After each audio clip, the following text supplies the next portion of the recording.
It is the end of July, and that means over half the year is already done. And the first half of 2026 has had a lot of fantastic movies. There were some stinkers or just not as good films, but from what I've seen, I'd say the vast majority are good to great movies. So I was thinking, why not give you my top 10 films that I've seen so far from the first 6 months of 2026? I wanted to get this video out sooner, but I just kept forgetting to make a list and then write about them.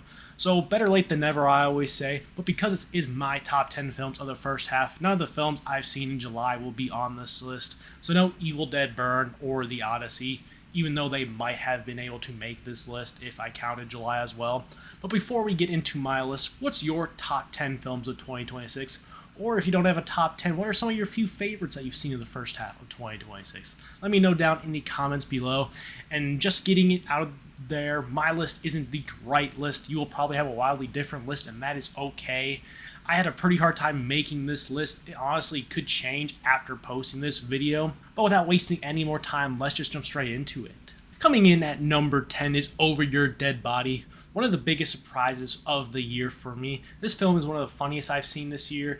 It's got great chemistry between our leads, Jason Segel and Samara Weaving, and the movie never gets stale. It is constantly throwing you back in time as we learn new information. It keeps you on your toes with what's going to happen next, and I was never bored throughout the movie's entire runtime. There's one thing that still doesn't sit right with me, and it's a particular scene towards the middle of the movie. It toes the line of being too much, and it just went on a bit too long for my liking. I think if you cut it down a bit, you still get the dark humor that you're going for without potentially losing the audience, because you didn't know when to stop and just keep the scene at a minimum. Other than that scene, though, the movie is excellent. It's funny. It's a lot more brutal than I thought it was going to be. And all the side characters are also really good and entertaining in their own right. Never feeling like lesser characters, but the movie just shines when it's focusing on our two leads. The sequence right before the ending might seem a bit too far-fetched in what happens, but I can let it slide because of the funny commentary on people who survive these horrible situations and take full advantage of it that happens completely after it. Coming in at number 9 is Exit 8. It's based on a video game of the same name. The basic premise is you're stuck in this loop, and the only way out is either to find anomalies and go back the way you came, or if nothing's wrong, you move forward to progress until you get to the aforementioned Exit 8. This might just be one of the best use of a game's gameplay loops that I've ever seen in a movie adaptation.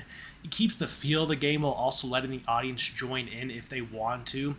The thing that helps this adaptation more than most is that it doesn't have to follow a story at all. They're allowed to take this simple concept of a looping corridor and help turn it into a character study of our main character, who, as we learn in the beginning, is going to be a father with his ex-girlfriend, and his indecisiveness kind of puts him into this loop. So there's a lot of ways you can look at why the loop decides to take who it does.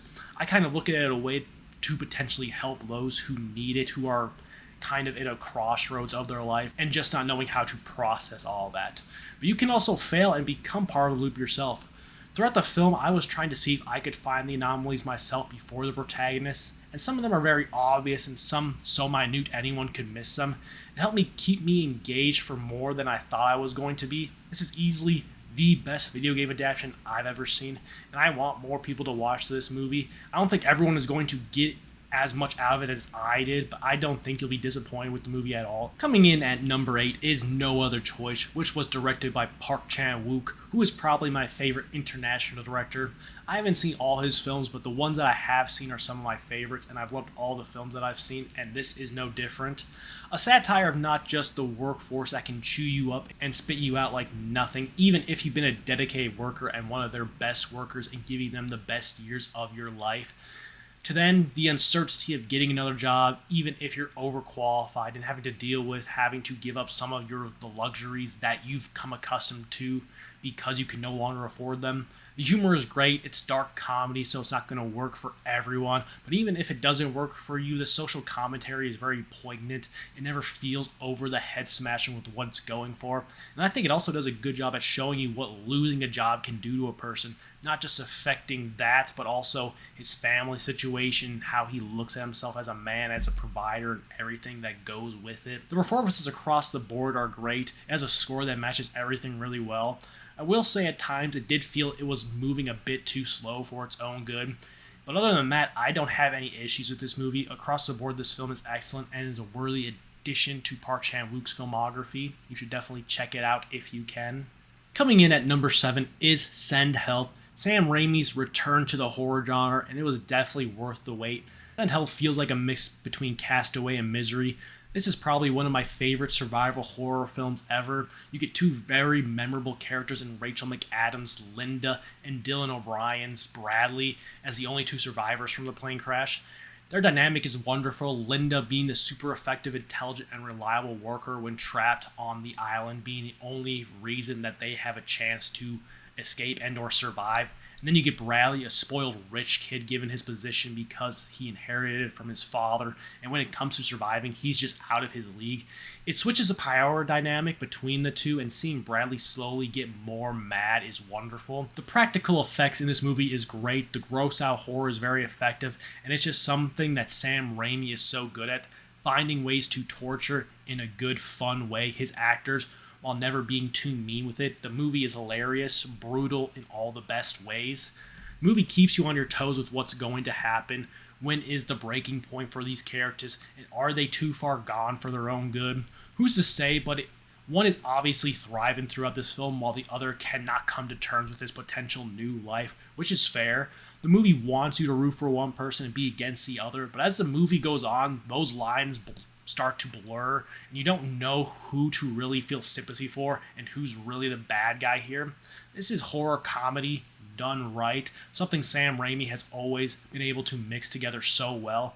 This is a must-see for any fan who's a fan of Sam, and if you've been itching for a good horror comedy, this will be right up your alley. Coming in at number 6 is 28 Years Later, The Bone Temple, a sequel to last year's 28 Years Later. This movie is very mean, also very sadistic at times, but it also manages to be full of life and hopefulness.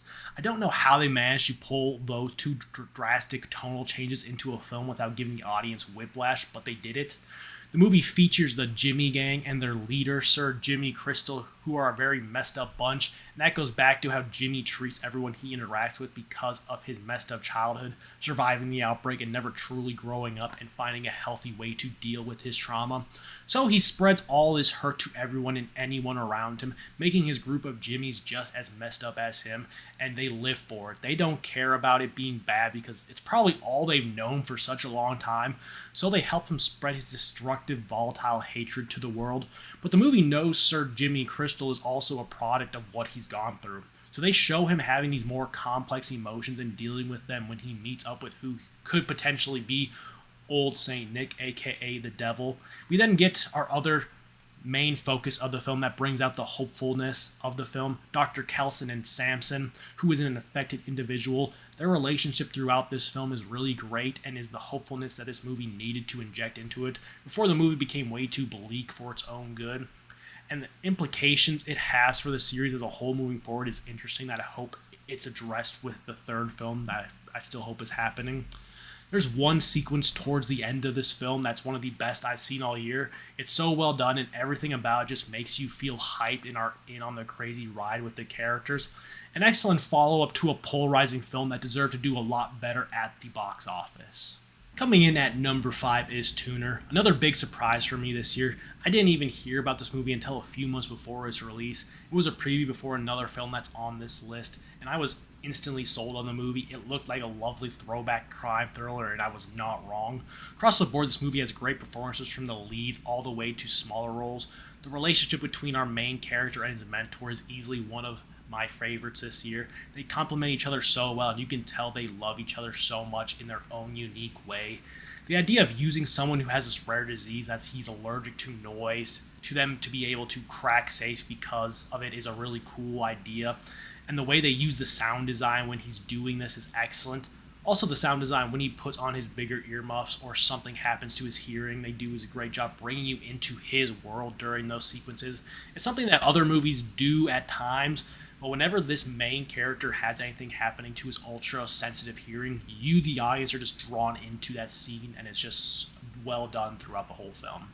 There's one scene towards the back half of the film that just elevates this movie for me compared to other films like it. A devastating conversation between two characters, a lifetime of pent-up anger about not being able to do what you love, just having to put on a brave face because there's nothing you can do about it. It's really heartbreaking and just makes you look back at the character differently. Masterfully done sequence, and then the ending sequence for this movie is so freaking great. You should definitely look up Tuner if you haven't. You will not be disappointed.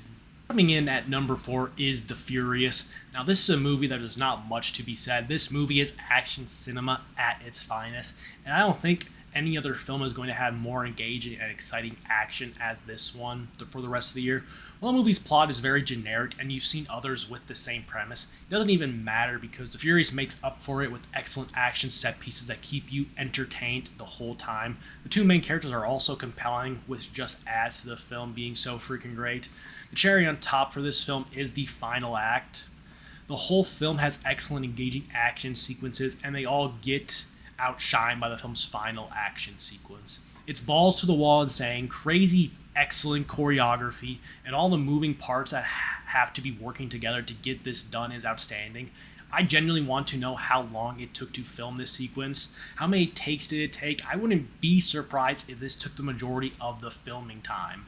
If you're a fan of action movies, this is definitely a must-see film. And looking at the box office, the film, most people didn't, unfortunately, but it's out now on digital and probably streaming service, so you have no excuse to watch this movie. Go do it. You'll thank me later. This is action cinema at its best for the year 2026. Coming in at number 3 is Obsession. I heard nothing but amazing things since this film was originally shown off last year at a film festival. I would say this movie easily lives up to all the hype that it had, and it deserves all the praise that it's been given. Indy Navarrete gives one of, if not the best performances I've seen all year.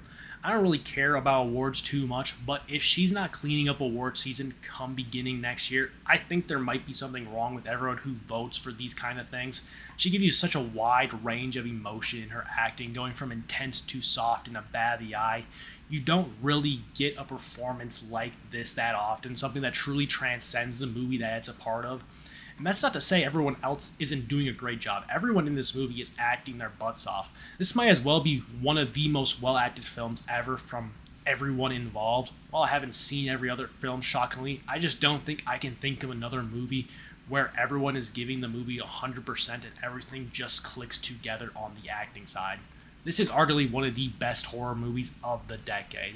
And that's not even getting into the practical effects that this movie uses. Some of the most gnarly looking scenes, and they're not even the most intense stuff that I've seen. But sometimes less is more, especially if you do the less so wonderfully. And whenever they do take a big swing, it works. Specifically a scene towards the end of the film. It's a fun, heartfelt scene between two of their friends about a celebration of accomplishment, and bang, out of nowhere, the most intense scene of the film happens from a violence standpoint. And it doesn't feel out of place at all. Obsession rides the line so well between these moments, and that no doubt has to be part of the reason that Obsession has captured the culture and made it one of the most profitable films of all time. Coming in at number 2 is Good Luck, Have Fun, Don't Die. Gore Verbinski's first feature-length film in over a decade, and he knocks it out of the park. A sci-fi comedy about the evil of AI and the desensitization of some horrific stuff could feel a bit too on the nose and too topical for its own good, but never reaches that level, tethering the line of just enough and make what it's talking about deeply funny while also disturbing. The film opens up with what feels like a 10-minute monologue from one of the best working actors today, Sam Rockwell, and it's so freaking good. What movie nowadays has the balls to open up with a monologue that just keeps on going? Not many. You're going to see most films not even have monologues that take up that amount of time throughout the runtime. But Good Luck, Have Fun, Don't Die opens up with it, and Sam Rockwell just captures the audience attention for the whole time. His outlandish story of him being from the future, and the only way to save it is that a group from this diner has to come with him to stop an evil AI from being finished. How wonderful. And this isn't his first rodeo doing this either. No. We're just seeing one of the countless times that he's tried to save the world, and that's amazing.